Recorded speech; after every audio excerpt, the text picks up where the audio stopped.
नमस्कार, संकल्प न्यूज में आपका स्वागत है। मैं हूं आलोक शर्मा। आइए नजर डालते हैं आज की मुख्य खबरों पर।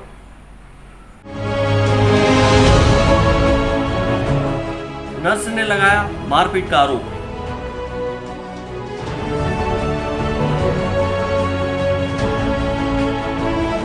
एरियस और वार्षिक वेतन वृद्धि रोके जाने के विरोध में अधिकारी कर्मचारियों ने किया प्रदर्शन।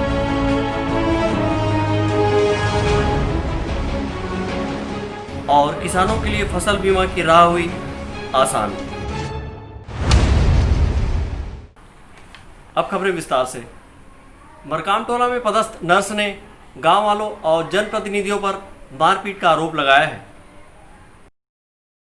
खैरागढ़ क्षेत्र के मरकामटोला के प्राथमिक स्वास्थ्य केंद्र में पदस्थ स्टाफ नर्स अनुषा कुमार के साथ डॉक्टर्स डे के दिन गांव के जनप्रतिनिधि और अन्य लोगों के द्वारा मारपीट का मामला सामने आया है।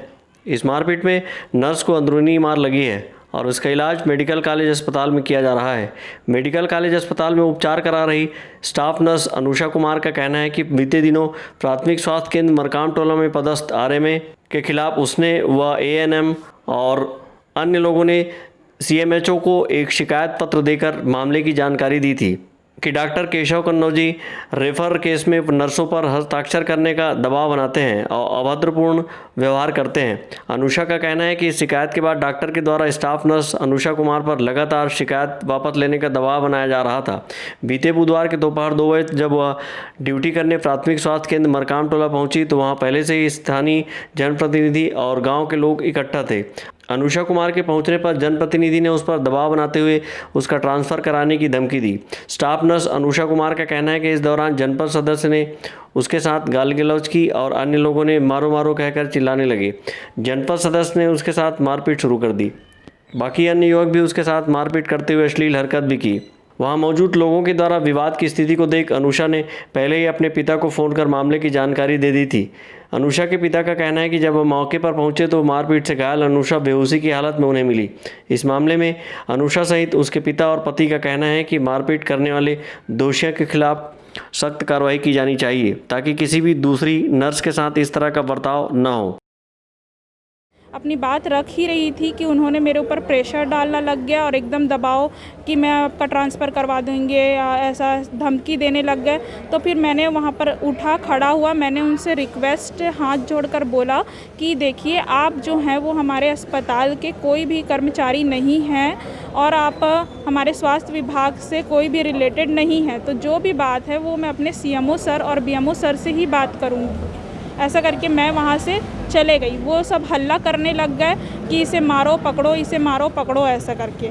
उतने में ही वो मंजू चतुर्वेदी है मेरा बाल पकड़ ली और बाल पकड़ के मुझे मारने पीटने लग गई और मार पीट के मेरे को नीचे गिरा दी। और गिराने के बाद फिर उन्होंने मेरे पेट पे भी मारा, हाथ पैर पे भी मारा और उसके बहुत सारे लड़के लोग भी थे। उन्होंने मेरे साथ गंदी गंदी हरकतें की और फिर उसमें साथ में आरएमए केशव कन्नौजे भी उनके साथ में था। बड़े मुश्किल से जो वहाँ की एएनएम सिस्टर थी उन्होंने मुझे अंदर लेके गई और वहाँ पर बंद की। और जैसे हम लोग अंदर आए तो एक दो मेरे बेटे का कॉलर को खींचने लगे, मेरे को खींचने लगे और गाली गलौज करने लगे।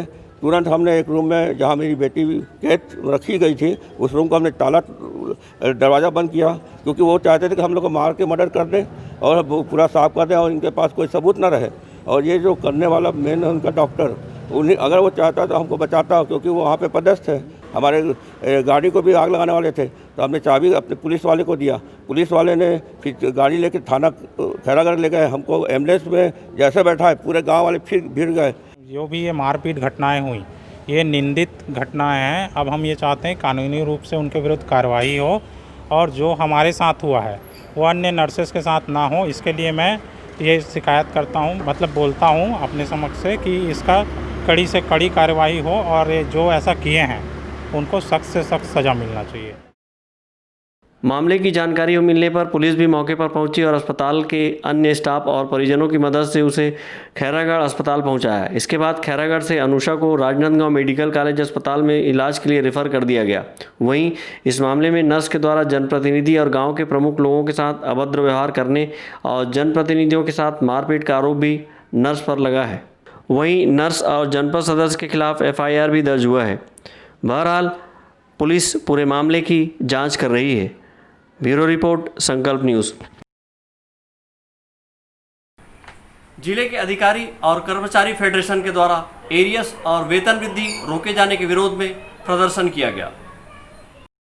राजनांदगांव जिले के शासकीय अधिकारी कर्मचारी फेडरेशन के सदस्यों ने बुधवार को अपनी विभिन्न मांगों को लेकर धरना प्रदर्शन किया। अधिकारी कर्मचारी फेडरेशन के सदस्य काली पट्टी लगाकर फ्लाईओवर के नीचे धरना प्रदर्शन किए हुए थे। इस दौरान अधिकारी कर्मचारियों ने प्रदेश सरकार द्वारा एरियस और वार्षिक वेतन वृद्धि रोके जाने के विरोध में दस्तावेज जलाकर विरोध जताया है और प्रदेश सरकार के खिलाफ जमकर नारेबाजी की। वेतन वृद्धि लेके रहेंगे, वेतन वृद्धि लेके रहेंगे। हमारी एकता जिंदाबाद, जिंदाबाद, जिंदाबाद। हमारी एकता जिंदाबाद, जिंदाबाद, जिंदाबाद। आवाज दो, आवाज दो। सुरेश जैन जी संघर्ष करो, हम तुम्हारे साथ हैं। संघर्ष करो, संघर्ष करो। सभी नेता संघर्ष करो, संघर्ष करो। हमारी एकता जिंदाबाद, जिंदाबाद। इस मौके पर अधिकारी कर्मचारियों ने कलेक्टर को मुख्यमंत्री के नाम एक ज्ञापन सौंपा है। अधिकारी कर्मचारी फेडरेशन के सदस्यों ने अपने ज्ञापन में कहा है कि राज्य शासन के वित्त विभाग ने एक पत्र जारी कर पदोन्नति क्रमोन्नति पर रोक लगा दी है। इसी तरह वार्षिक वेतन वृद्धि पर भी रोक लगाने के निर्देश दिए हैं। फेडरेशन के सदस्यों का कहना है कि कोविड-19 इस वैश्विक महामारी के दौरान अधिकारी कर्मचारी अपनी जान को जोखिम में डालकर सेवा दे रहे हैं। ऐसे में राज्य शासन का निर्णय अप्रासंगिक है।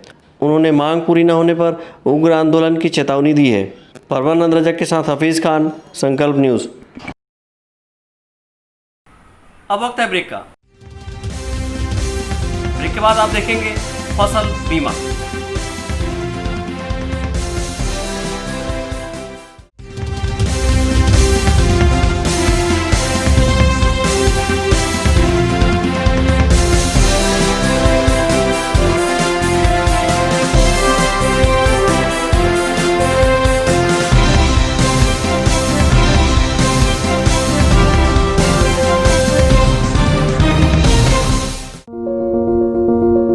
आपके सपने के आशियाने को साकार करता शिवांश टाइल्स एवं ग्रेनाइट।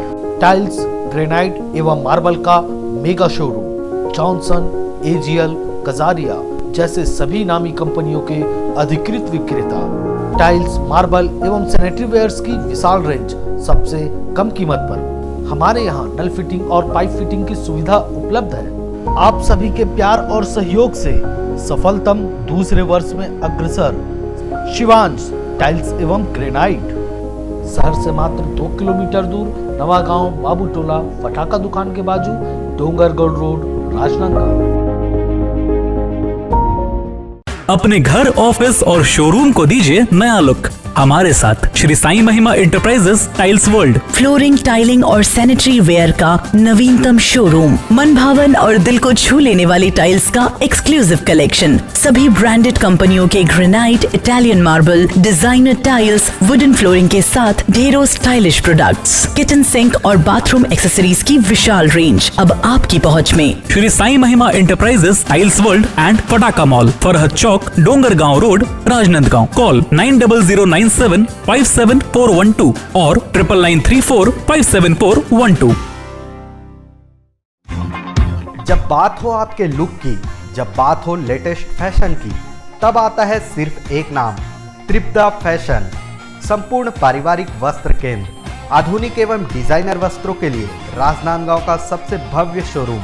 सभी लीडिंग ब्रांड्स के फॉर्मल वेयर एवं पार्टी वेयर ड्रेसेस। इस वैवाहिक सीजन आपके लिए है खास ब्राइडल वेयर, कोट सूट और sherwani, designer sarees, daily wear एवं party wear collection, bridal lehenga, chunni और लाचा की एक्सक्लूसिव रेंज।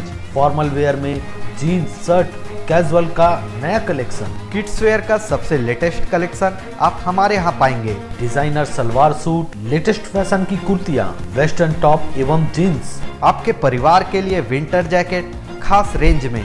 अब सबकी नजर होगी आप पर, क्योंकि अब राजनांदगांव में फैशन का दूसरा नाम है त्रिपदा फैशन, जयस्तंभ चौक, राजनांदगांव। आज हम सीखेंगे बाजार में पेमेंट करना। पेमेंट हमेशा पेमेंट ऐप जैसे कि भीम ऐप, पेटीएम या अपने बैंक ऐप से ही करने की कोशिश करें। अगर दुकानदार को कैश दें तो जितने का सामान है उतने खुले पैसे दें। दुकानदार से खुले नोट या सिक्के न लें, इनमें वायरस हो सकता है। अगर लेने पड़े तो उन्हें हाथ में ही रखें और घर पहुंचते ही कागज के नोटों को टेबल पर रखकर किसी और से उस पर गर्म इस्त्री करवाएं। सिक्कों को साबुन और पानी से धोएं, उसके बाद अपने हाथ भी साबुन से धो लें। कोशिश करें कि लिफ्ट में अकेले जाएं। अपने पास हमेशा कुछ साफ कागज के टुकड़े रखें। लिफ्ट का बटन दबाने से पहले उनमें कुछ कागज के टुकड़े अपनी उंगली पर लपेट लें। अब उसी उंगली से लिफ्ट का बटन दबाएं। लिफ्ट से बाहर निकलते ही उंगली पर लिपटा कागज डस्टबिन में डाल दें। अगर हो सके तो लिफ्ट की जगह सीढ़ियों का इस्तेमाल करें और सीढ़ियों की रेलिंग को ना छुएं। घर का दरवाजा ना छुएं। दरवाजा खोलने के लिए किसी को घर के अंदर से बुलाएं। बाहर से लाया सारा सामान दरवाजे के पास या किसी अलग जगह पर रख दें। अब सीधे बाथरूम जाएं। हाथ और मुंह को 20 सेकंड तक साबुन से धोएं। अगर भीड़ भरी जगह पर गए हो तो कपड़ों को डिटर्जेंट घोल में डुबोकर अच्छे से नहा लें। बाहर वाली चप्पल भी साबुन से धो लें। जी हाँ, कोरोना का खतरा टला नहीं है, इसलिए हमें नए नियम सीखने होंगे। सावधानी की आदतों के साथ जीना सीखना होगा। नए नियम अपनाएंगे, कोरोना को हर दिन हराएंगे।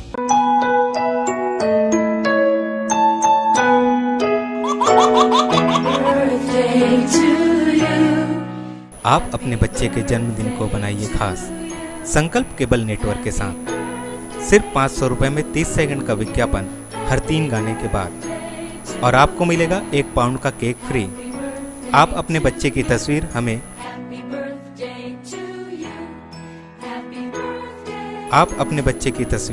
हमें व्हाट्सएप के इन नंबरों पर भेज सकते हैं।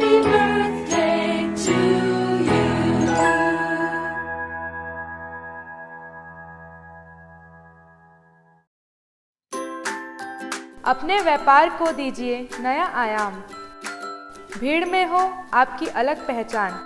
जुड़े संकल्प केबल नेटवर्क से, जुड़े संस्कारधानी से। विज्ञापन के माध्यम से स्क्रॉल एड 24 घंटे आपके टीवी स्क्रीन पर। एल शेप नए रूप में प्रत्येक मिनट पर। वीडियो एड, जन्मदिन, व्यावसायिक उत्सव बधाई, शुभकामनाएं। हमारे विशेष कार्यक्रमों के लिए प्रायोजक आमंत्रित है। संपर्क करें संकल्प केबल नेटवर्क, गांधीनगर, राजनांदगांव।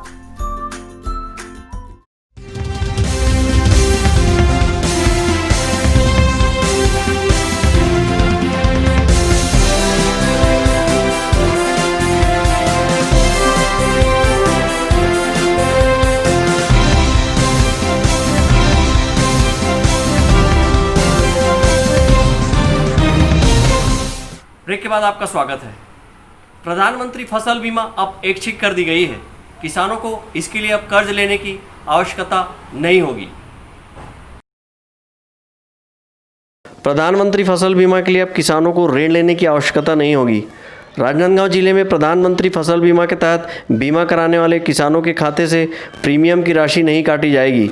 केंद्र सरकार ने प्रधानमंत्री फसल बीमा कराने की प्रक्रिया को ऐच्छिक कर दिया है, जिसके बाद किसान अपनी सहमति से अपनी खेती भूमि का जितना चाहे बीमा करा सकता है। केंद्रीय सहकारी बैंक के सीईओ सुनील कुमार वर्मा ने बताया कि प्रधानमंत्री फसल बीमा को लेकर केंद्र सरकार द्वारा नया निर्देश जारी किया गया है। फसल बीमा कराने के लिए ऋणी किसानों के कर्ज राशि से प्रीमियम की राशि काट लिया जाता था। ऐसे में ऋणी किसानों को बीमा कराने की बाध्यता होती थी, लेकिन केंद्र सरकार ने इस खरीफ सीजन में बाध्यता को हटा दिया है। किसान अब खरीफ सीजन के लिए 15 जुलाई के पहले बीमा करा सकेंगे।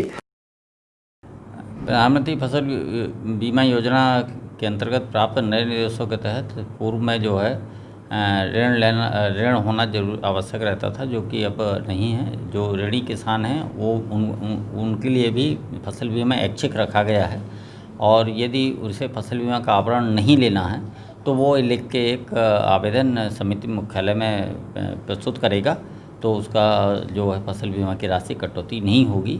साथ ही जो अऋणी कृषक हैं अऋणी कृषक जो समिति के माध्यम से फसल बीमा का आवरण प्राप्त करते थे उनके लिए भी फॉर्म सभी समितियों में उपलब्ध कराए जा रहे हैं और अऋणी कृषकों के लिए जो बोनी प्रमाण पत्र पूर्व में निर्धारित था उसमें कुछ संशोधन करके किसान स्वयं अपना आवेदन बना के देगा और जिसे आरईओ के माध्यम से प्रस्तुत करेगा तब उसे फसल बीमा का आवरण प्राप्त होगा। केंद्रीय बैंक के सीईओ ने बताया कि राजनांदगांव और कवर्धा जिले में किसानों को ऋण वितरण का 900 करोड़ रुपए का लक्ष्य मिला हुआ था, जिसमें से 594 करोड़ का ऋण वितरण किया जा चुका है। इससे लगभग 1,62,000 किसान लाभान्वित हुए हैं। ऋण वितरण गत वर्ष की तुलना में 2 गुना वृद्धि हुई है। जिला सहकारी केंद्र बैंक राजनांदगांव एवं कवर्धा के लिए 900 करोड़ का ऋण वितरण का लक्ष्य दिया गया था, जिसके विरुद्ध बैंक द्वारा आज दिनांक तक 594 करोड़ का ऋण वितरण सुनिश्चित करा दिया गया है कृषकों को और इसमें 1,62,000 कृषक राजनांदगांव एवं कवर्धा के लाभान्वित हो चुके हैं। गत वर्ष की तुलना में दुगने से भी अधिक ऋण वितरण बैंक द्वारा किया गया है। साथ ही शासन के मंशानुरूप माननीय कलेक्टर साहब के निरंतर समीक्षा के उपरांत कृषकों के लिए जो गुणवत्ता युक्त खाद की उपलब्धता भी सभी केंद्रों में की गई है और इसकी निरंतर समीक्षा माननीय कलेक्टर साहब द्वारा बैठकों में की जा रही है। गत वर्ष की अपेक्षा खाद का भी 3 गुना वितरण कृषकों को किया जा चुका है और साथ ही जो हमारा लक्ष्य था 63,000 टन का, उसकी पूर्ति भी 110% की पूर्ति जिला सहकारी बैंक राजनांदगांव द्वारा की जा चुकी है। बहरहाल मानसून के सक्रिय होते ही खेती किसानी में तेजी आई है। केंद्रीय सहकारी बैंक से गुणवत्ता युक्त खाद का वितरण किया जा रहा है। अवधेश यादव के साथ परमानंद रजक, संकल्प न्यूज़। कोरोना के जंग में लगातार लोग अपना योगदान दे रहे हैं।